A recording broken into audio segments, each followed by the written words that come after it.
Hi, Pat here. I have a problem with this reel-to-reel. This spindle here got bent,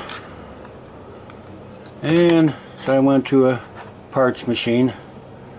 I got this, but it doesn't match that. But that does come out, as does this one.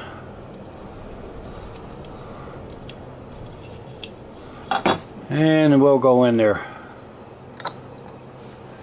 The problem is I got to push this thing in there, and that little E-ring right there has to clip on to hold it in place.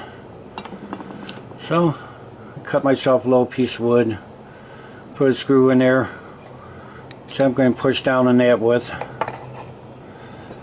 and I got a pair of vice grips to hold it down. I clamped down on it, not too tight, rather loosely really, and I did get that little E-ring back in there. So take the clamp off, and this thing's doing what it should be doing. Just a little thing I came up with. I thought I'd show it. Yeah, maybe somebody else have the same problem. Thanks for watching.